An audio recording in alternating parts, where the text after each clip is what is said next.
Olá, estamos iniciando mais um programa Conhecendo o Ministério Público. A Secretaria Especial de Políticas para as Mulheres divulgou recentemente um balanço do atendimento pelo Ligue 180. O número do governo federal atende mulheres que sofrem agressões e ameaças. E no ano que passou, 24.523 delas relataram fatos pelo telefone. A Lei Maria da Penha criou mecanismos para coibir a violência contra a mulher. Em Porto Alegre, muitas mulheres procuram o Juizado de Violência Doméstica e Familiar contra a Mulher para denunciar companheiros. Mas será que a maioria dos casos são de intervenção judicial ou há uma concepção errada da lei? Para analisar o assunto, convidamos a juíza Osnilda Pisa, titular do juizado, e o coordenador do Centro de Apoio Operacional Criminal do Ministério Público Gaúcho, promotor de justiça Davi Medina da Silva. Senhores, é um prazer tê-los aqui conosco no programa e eu iniciaria com a doutora Osnilda.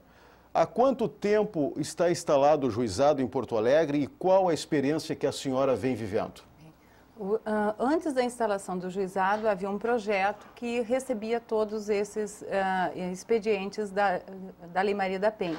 O juizado foi instalado em abril do ano passado e eu me classifiquei no juizado a partir de maio. A experiência é que há uma demanda muito grande.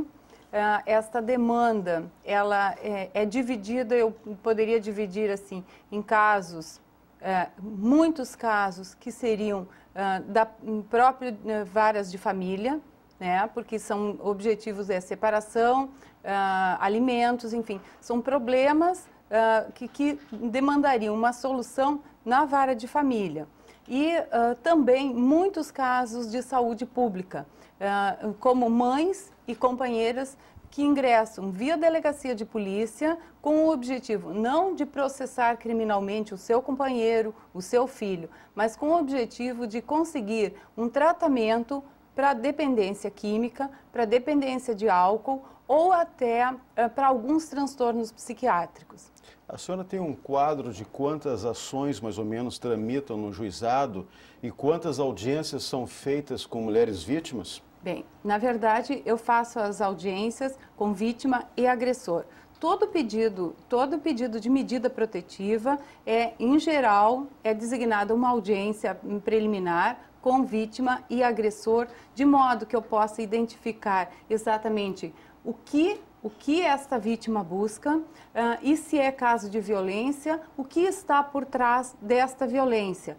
E aí, nessa situação, é possível identificar, então, o que precisa de separação e o que precisa de atendimento da saúde e o que seria caso de punição mesmo do agressor, que é o que eu digo, é o canal que seria o expediente que deveria vir por esse canal, delegacia de polícia, juizado criminal, né, da violência doméstica. Muitos dos outros casos, a vítima diz, não, eu só quero me separar, eu não quero processar, e as ocorrências não são de lesão corporal, são de perturbação da tranquilidade, às vezes de ameaça. Então, há desentendimentos no término de um relacionamento que podem ser identificados como uma perturbação da tranquilidade, como uma ameaça, mas que no fundo é consequência de um fim, de um amor, da desilusão, da decepção, que gera esses conflitos dentro de casa, que demanda mesmo a separação e muitas vezes a partilha de bens. Claro. Doutor Davi, o Ministério Público Gaúcho criou um núcleo de combate à violência doméstica. Como é que está funcionando? Bom, o núcleo de combate à violência doméstica contra a mulher é um núcleo voltado para a Lei Maria da Penha, para a implementação da Lei Maria da Penha. É um núcleo que parte de uma parceria com o Programa Nacional de Segurança, que é do Ministério da Justiça, e tem por objetivo fomentar estudos, fomentar a compreensão, fomentar o entendimento e a melhor aplicação dos instrumentos postos a serviço dos direitos humanos da mulher na Lei Maria da Penha. É importante que se diga que, desde os tempos mais primitivos, a mulher, ela tem, pela sua condição biológica da gestação, dois paradigmas. Em algumas sociedades, endeusada pela sua condição de ser aquele ente social responsável pela gestação, não é? E em algumas outras culturas, justamente o contrário, esta condição da gestação lhe põe numa situação de fragilidade física, do ponto de vista biológico. E nas culturas mais primitivas da violência, a mulher sofreu, em função dessa fragilidade, muita violência. E essa violência se perpetuou, não é? Exceto naquelas sociedades matriarcais, as primeiras que eu disse, em que a mulher era endeusada por ser o ente responsável pela vida, e não se sabia exatamente como a vida era feita, mas se sabia que a mulher era responsável por isso. Então, exceto nessas sociedades matriarcais, a mulher, ao longo dos séculos, foi, por sua condição física própria, de quem tem que gestar novos seres, foi vítima de violência. E nós sabemos que as sociedades, ao longo da história, sempre manifestaram algum tipo de violência contra os hipossuficientes. E o Brasil hoje remarca uma situação muito forte de violência contra hipossuficientes. Não é à toa que nós tivemos, há alguns anos, a edição do Estatuto da Criança e do Adolescente, justamente para tentar proteger melhor crianças e adolescentes por sua condição de hipossuficiência. Não é à toa que nós falamos na hipossuficiência do idoso, não é? Que precisa ser protegido. E chegamos agora na situação de atentar para a situação da mulher. E não podemos imaginar hoje a mulher, a hipossuficiência da mulher, mirando-nos, por exemplo, em exemplos como a doutora Osnilda, que tem uma vida familiar positiva, uma vida financeira, uma vida profissional, que a coloca numa situação de destaque. E sim aquelas situações muito claras de mulheres que, por uma razão moral, por uma razão financeira, por uma razão psicológica, estão numa situação de fragilização diante de seus companheiros. Isso é muito comum, porque entre quatro paredes ninguém sabe o que acontece. E nós temos visto aí que há, dentro de quatro paredes, todo tipo de violência contra pessoas que estão numa situação de fragilidade, seja ela psicológica, seja ela física. E é natural que a mulher esteja numa situação de fragilidade física em relação ao homem. E falando em violência, doutor Davi, há muitos cadastros de violência no núcleo criminal, e o que fazer para, pelo menos, analisar as ocorrências? Não. Essa é uma questão que eu preciso, nesse momento, enfrentar, que é o seguinte: nós precisamos, em primeiro lugar, eu estava falando em violência, é preciso distinguir violência doméstica de violência doméstica contra a mulher. Não é? Que há muita situação de violência dentro de casa, mas nem toda essa violência é aquela violência que se enquadra na Lei Maria da Penha. Uma violência contra uma menina, por exemplo, como se tem propalado pela imprensa, às vezes uma menina de 9 anos, de 8 anos, é uma violência doméstica, mas não é uma situação regida pela Lei Maria da Penha. Essa é uma situação regida pelo Estatuto da Criança e do Adolescente. A Lei Maria da Penha, isso precisa ficar claro, e esse é um dos objetivos do núcleo, ela tem uma situação específica, que é a violência doméstica contra a mulher. Por quê? Porque ela parte de uma situação que é posta de direitos humanos, que é de proteção da mulher vítima de violência dentro da sua própria casa, dentro do seu próprio lar. Então o núcleo, ao cadastrar, ao fazer o cadastro, ele procura sempre identificar, a partir das informações do Juizado de Violência Doméstica, o que efetivamente é violência doméstica contra a mulher. Claro. E aí, a partir daí, nós temos, desde novembro, quando começou o cadastramento de casos, veja bem, mais de 600 cadastros de violência doméstica. Isso começando em novembro. Ou seja, nós temos aí um número bastante expressivo em poucos meses já de trabalho. Claro. A Lei Maria da Penha, doutor Davi, aumentou o rigor, né? E nós temos aí a prisão em flagrante do agressor, a possibilidade de prisão preventiva, mas a Lei Maria da Penha ainda continua sendo discutida. Quer dizer, não está bem clara ainda a lei.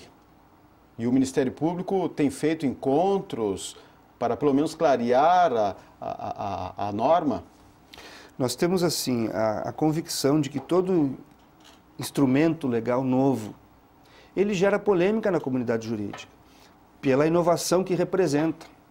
A Lei Maria da Penha, no primeiro momento, se discutiu muito como fica a questão de proteger só a mulher e não proteger o homem, como fica a questão diante da isonomia constitucional. E nós temos que entender que a Lei Maria da Penha vem como uma ação afirmativa, que é justamente aquele tipo de atitude estatal destinada a equilibrar situações que estão desequilibradas dentro de uma determinada sociedade. Então, quando nós vemos a situação do Brasil, em que há um efetivo, e basta olhar as estatísticas, não só da violência, como a questão do emprego, do subemprego em relação às mulheres, nós vemos que as mulheres estão vivendo uma situação de desequilíbrio na sociedade em relação ao homem, uma situação de desvantagem, em muitos casos de discriminação, até o extremo da violência. Então, a Lei Maria da Penha vem para equilibrar estas situações como uma ação afirmativa voltada justamente para assegurar a isonomia prevista constitucionalmente.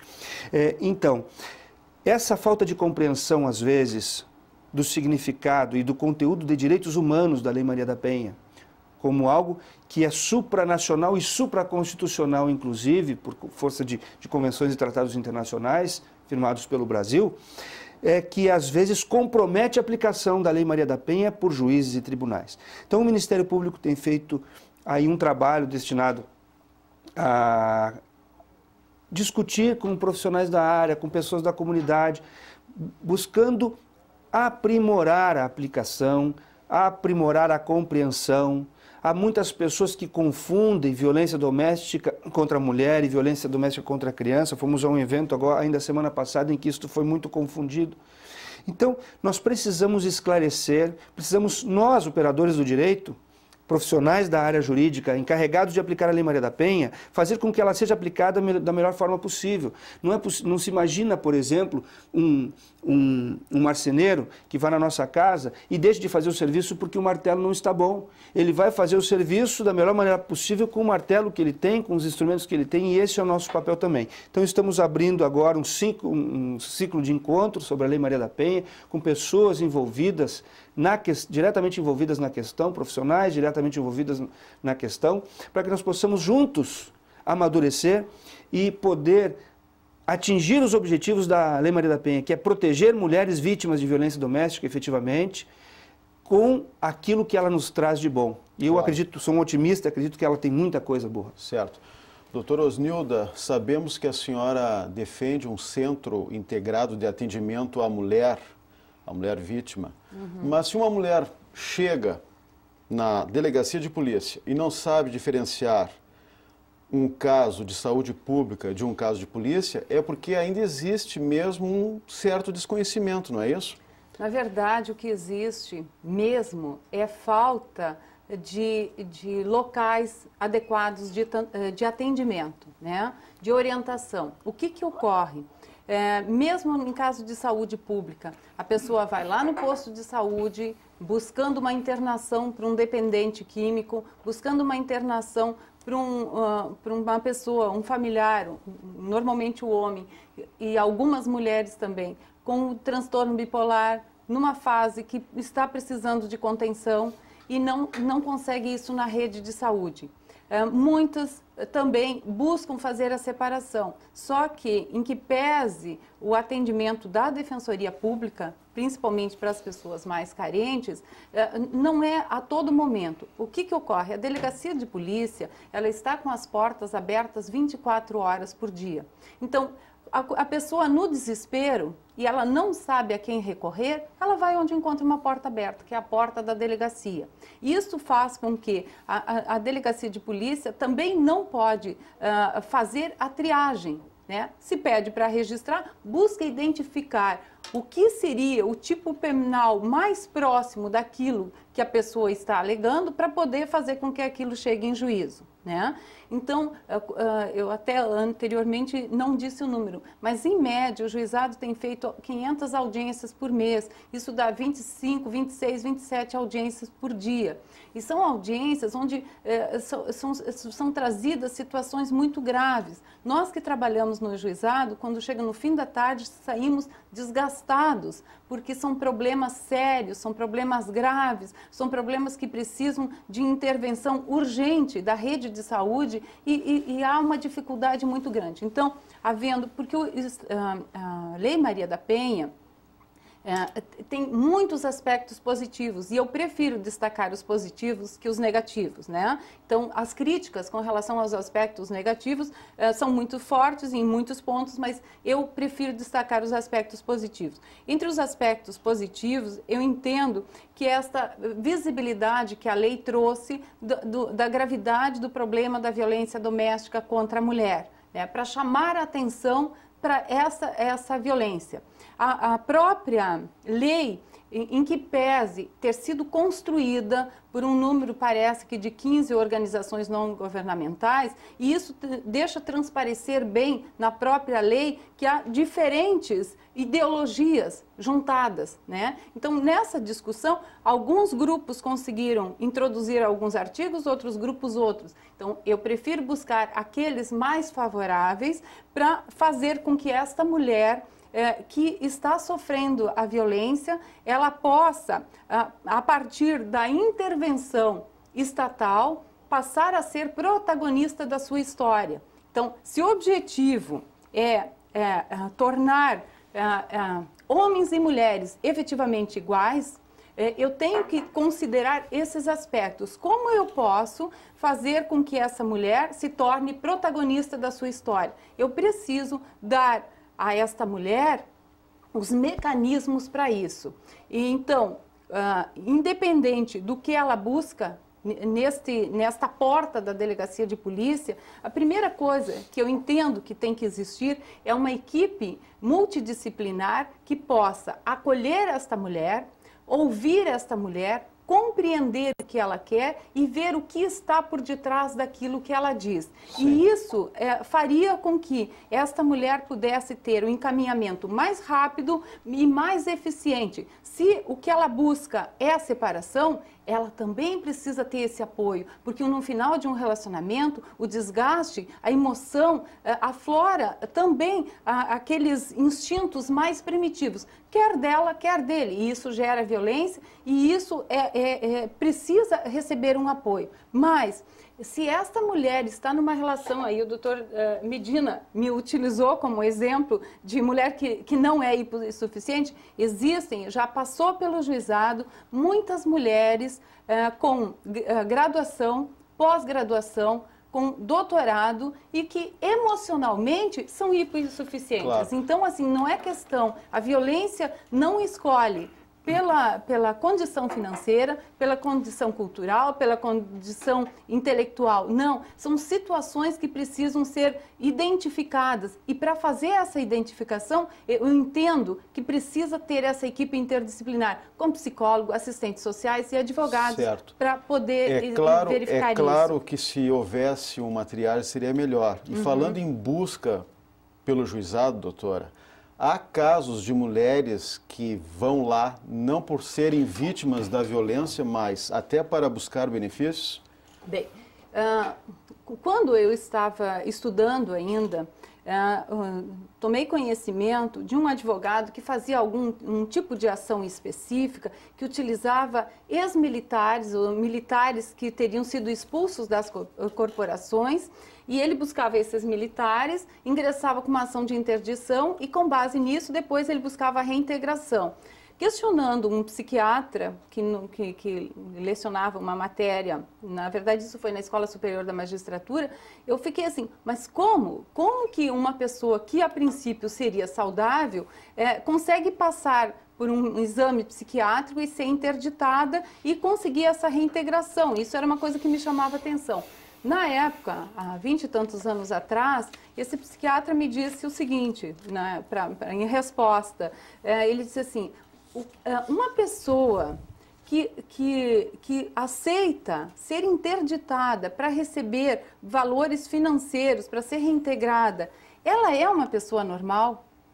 Então vem a pergunta de novo. Existem algumas mulheres, sim, que teria que buscar o que há por detrás disso, que registram ocorrência para buscar se garantir de alguns direitos que não sei se no fundo elas sabem que não têm ou não. principalmente, talvez tenha uma interpretação errônea com relação à medida protetiva de afastamento. Criou-se, eu vejo em muitas mulheres que chegam ao juizado, uma ideia que a medida protetiva de afastamento, ela simplesmente resolve a separação afastando o companheiro de casa, afastando o marido de casa. Claro. E esquecendo que isso é uma medida cautelar, é uma medida provisória, justamente para garantir a integridade física e psicológica dela. Mas que, no passo seguinte, tal qual como ocorre na vara de família, com a ação cautelar de separação de corpos e afastamento do cônjuge do lar, precisa ser feita a separação ou a dissolução da união estável e partilha de bens. Então, quando chega no momento que ela toma conhecimento que precisa ser feita a partilha de bens, e o que é dele, o que é dela é dela, e o que é dos dois tem que ser partilhado, aí parece que cria uma situação assim de desilusão com relação à Lei Maria da Penha. Certo. Doutor Davi, o Ministério Público Gaúcho pensa em outras estratégias para o combate à violência doméstica? Nós vamos fazer campanhas educativas voltadas à questão da Maria da Penha. Nós vamos fazer capacitação de promotores de justiça e servidores com atuação na área, e veja bem, não só na área específica da violência doméstica, mas também em áreas afins, como infância e juventude, não deixa de ser uma área afim, porque o problema, embora da violência doméstica, ele atinge a família inteira. E quando acontece da violência contra a mulher, isto gera, ainda que a criança não seja fisicamente agredida, isto gera um impacto moral muito forte na criança. Então é importante o envolvimento de várias áreas da instituição. E nesse sentido nós traçamos a estratégia de qualificar, capacitar e qualificar todas as pessoas que possam de alguma forma envolver-se com os impactos deste problema. Certo. Doutora, uma última pergunta para a senhora. Como estão chegando os inquéritos policiais à justiça? São qualificados? Pelo imenso volume de ocorrências registradas pela Delegacia da Mulher e também por outras delegacias, porque todas fazem um registro em que pese vir pela Delegacia da Mulher, é humanamente impossível a equipe da delegacia concluir todos os inquéritos no prazo legal de 30 dias. Muitos desses inquéritos chegam depois de decorridos 2 anos, mas com algumas exceções, a grande maioria chega apenas com a palavra da vítima e a palavra do agressor, sem nenhuma testemunha, ainda que quando chega em juízo a vítima diga não, havia testemunhas, mas não me perguntaram. Então, assim, em que pese a lei ter buscado obrigar ao inquérito policial, a fazer o inquérito policial e não só o termo circunstanciado, a diferença entre o inquérito policial e o termo circunstanciado do grande volume do que chega ao juizado é 0, ou seja, vem apenas o que viria num termo circunstanciado. Doutor Davi? Só gostaria de registrar que, a partir do cadastramento de casos de violência doméstica pelo Ministério Público, vai ser possível a todos os profissionais da área que futuramente poderão acessar o cadastro, visualizar o problema de uma forma mais ampla e adotar posturas mais específicas e qualificadas de acordo com as peculiaridades dos problemas em cada área do Estado, em cada cidade, em cada região, em cada município. Certo. Nós estamos chegando ao final do nosso programa. O senhor tem um minutinho, doutor Davi, para transmitir aquele recado aos colegas que atuam nesta área e também às mulheres que são vítimas de violência. Gostaria de dizer que a Lei Maria da Penha não é uma lei feminista. A Lei Maria da Penha é uma conquista de direitos humanos e é uma conquista da sociedade brasileira imersa numa cultura de violência muito forte, da qual nós precisamos nos livrar. E eu acredito que o problema da violência muitas vezes começa dentro de casa, entre 4 paredes, independentemente de ser contra a mulher ou contra o filho. Mas a verdade é que quando uma criança se acostuma a um ambiente de violência, por exemplo, a um pai que bate numa mãe e não vai preso, não é punido, esta criança possivelmente se tornará um reprodutor deste mundo no qual ele aprendeu a viver. Para esta criança o mundo é este, e é possível que ela venha nos devolver atos de violência no futuro. Então, pensar na Lei Maria da Penha não é pensar apenas no presente. Proteger e aplicar devidamente a Lei Maria da Penha não é prestar apenas um serviço ao presente, é prestar um serviço ao futuro da nossa nação, que já está cansada de tanta violência. Ok, doutor Davi Medina da Silva, coordenador do CAU Criminal do Ministério Público Gaúcho. Muito obrigado mais uma vez pela sua presença. Eu que agradeço. A senhora também, doutora Osnilda, foi um prazer tê-la aqui conosco no programa. Nós vamos ficar por aqui e na próxima semana voltaremos com mais um assunto de interesse no Conhecendo o Ministério Público. Até lá!